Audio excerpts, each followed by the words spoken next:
Guardiola's reaction to Mo Salah's goal has emerged, and the Manchester City boss knew he'd scored before the ball had gone in. Fresh from scoring the fastest-ever Champions League hat-trick against Rangers in midweek, Liverpool star Salah notched the only goal of the game to inflict City's first defeat of the campaign. It came in the 76th minute when Alisson Becker punted the ball up the pitch and Salah rolled last man Joao Cancelo, who got underneath the ball. The Egyptian raced towards goal and coolly slotted past the onrushing Ederson. But from the moment Cancelo lost the duel, Guardiola sensed that danger was coming. Footage doing the rounds shows the Catalan sink to his knees with his head in his hands as Salah bared down on goal. Guardiola's antics on the touchline were very similar to him putting his hands on his head when Vinicius Jr. destroyed Fernandinho in the Champions League semi-final last season. Salah is an absolute killer in those situations, and after the exquisite touch, he made no mistake one-on-one. The former Chelsea and Roma star set off running before Alisson had even caught the ball and got his rewards. Cancelo took full responsibility for his costly error, but Guardiola explained the situation which led to the goal, saying, "Alisson plays it out quick, Kevin didn't follow, and Joao lost the duel. It is always so difficult against Salah with the way he uses his body. This is something we have to learn for future tight games against Liverpool, but the way we played, the performance and the courage we played with was fantastic." Guardiola produced another priceless reaction when Phil Foden's 53rd minute strike was disallowed. Anthony Taylor went over to the VAR screen and ruled that Erling Haaland had fouled Fabinho in the build-up. A seething Guardiola riled up the home supporters, waving his arms out and apparently shouting, "This is Anfield." He claims to have been hit by coins thrown by Liverpool fans, with Liverpool set to review CCTV footage and ban anyone found guilty. After each weekend we take a look at the major incidents to examine and explain the process both in terms of VAR protocol and the laws of the game. Manchester City thought they had taken the lead in the 53rd minute through Phil Foden, but there was a VAR review after Fabinho went to ground in the build-up under a challenge from Erling Haaland. If referees are officiating games to a higher threshold, allowing the game to flow more and not giving so-called soft free kicks, then the VAR should be trying to officiate that way too. Referee Anthony Taylor saw the incident and, as he had done so in the rest of the game, decided there wasn't enough in the challenge to warrant a free kick. He is seen to gesture at Fabinho to get up. There you have it. Manchester City and Erling Haaland can be beaten after all, with Liverpool becoming the first side to achieve the feat this season after their 1-0 victory at Anfield on Sunday. Mohamed Salah's strike 14 minutes from the end was enough to inflict a first defeat in 10 games this term on Pep Guardiola's Premier League challengers, while perhaps rekindling hopes of the Red Zone title pursuit as the season plays out. But how did Liverpool topple the champions, and can any other side around Europe borrow a few tips from Jurgen Klopp's outfit? Here is how Liverpool laid out a blueprint to stop Manchester City. Easier said than done, of course, and few teams are going to have a world-class centre-back in Virgil van Dijk to complete the job. But at least we can now see the ways Haaland can be marginalized from the game. It's not so much of stopping Haaland while he has the ball, the key is to stopping him get it in the first place. City have found joy this season by playing back post crosses whether high or low for the Norwegian hitman to attack. As good as Liverpool were on Sunday, they didn't entirely prevent this, with Haaland managing to produce a first-half header while leaping high at the back post that was well stopped by Alisson, who was fortunate to see the effort knotted effectively straight at him. But Haaland barely had any other major look in during the game. When he did drop deep to break away from the pincer of Van Dijk and Joe Gomez, he was tracked by Fabinho. Van Dijk admitted a key aspect in Liverpool's centre-back performance was not to get caught flat-footed. That's what defenders have to do, defend for your lives, Van Dijk told Sky Sports. That's what you have to do in every game. You drop off a slight percentage, they will punish you. It's a lot of running, communication. Who wants it more? Today we showed it. Once Haaland did manage to attack from deep, leading to Man City's disallowed opening goal, it only came after he fouled Fabinho in the build-up, who would have otherwise tracked his run.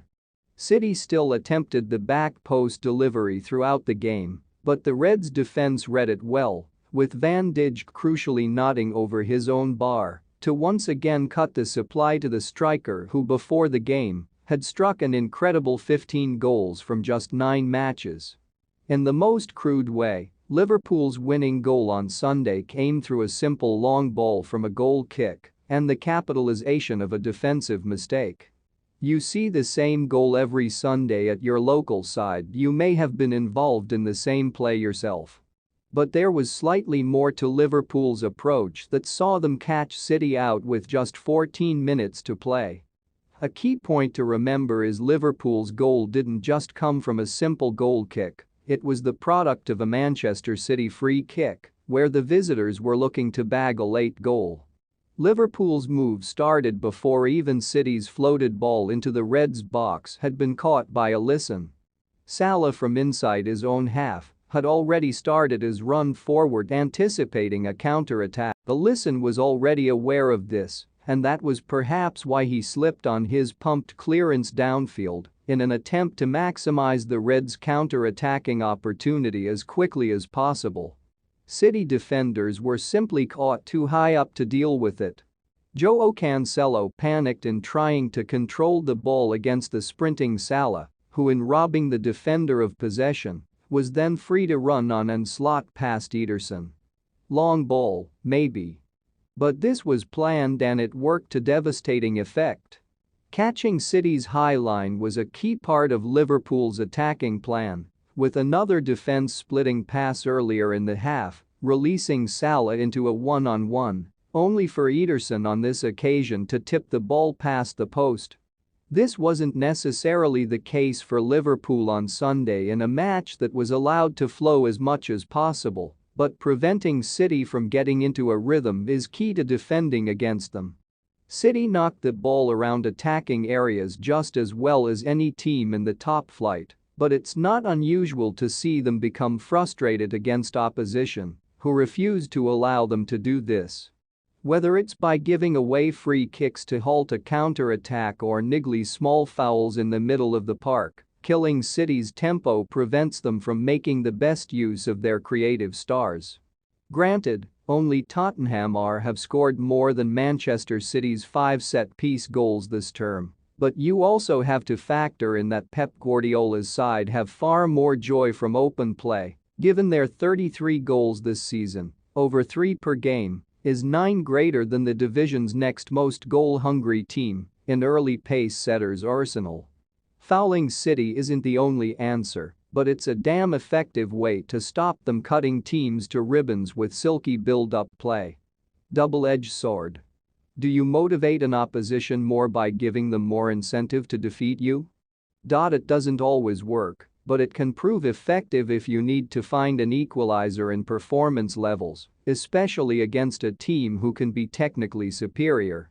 Between Liverpool and Manchester City, there is arguably little that separates them in terms of ability. The current league table and 10-point gap that exists right now is not a fair reflection of their respective abilities. This was also not a part of the Reds' game plan at Anfield, but one of Liverpool's best chances of the match did occur, following a moment where City lost their heads. The disallowed goal from Phil Foden following the foul from Haaland in the build-up caused City players to go into despair, not helped by the anger shown from their manager Guardiola, who was bouncing around like a jack in the box in his technical area, having seen his side denied an opening goal by VAR. City should have then focused on keeping cool heads and pressing on their momentum. Instead, they nearly conceded. City's hapless defending against a counter-attack allowed Salah to stab a delightful ball with the outside of his boot towards the back post, for an unmarked Diogo Jota to head narrowly off target. This dovetails with many of the above, including frustrating City and stopping a game's flow. But in simply packing out a defense, teams can severely blunt the City attacks. There's a reason why very few teams have the confidence to try and go toe-to-toe with Guardiola's men. Wolves attempted it earlier this season, and while they started well at Molineux, they were still 2-0 down after 15 minutes and all but out of the game at the half-hour mark when they were reduced to 10 men on their way to defeat. Being defensive alone isn't going to be the silver bullet to stop City, but it is a foundation to then overlay the rest of your plans to see off the champions. The factor among them is building a shape that nullifies their creative talent, most notably Kevin De Bruyne. Denying Haaland's supply is the key to preventing chances, and this comes by ensuring that City's key creative chief is prevented from being given time and space to pick out the striker. Thanks for watching this awesome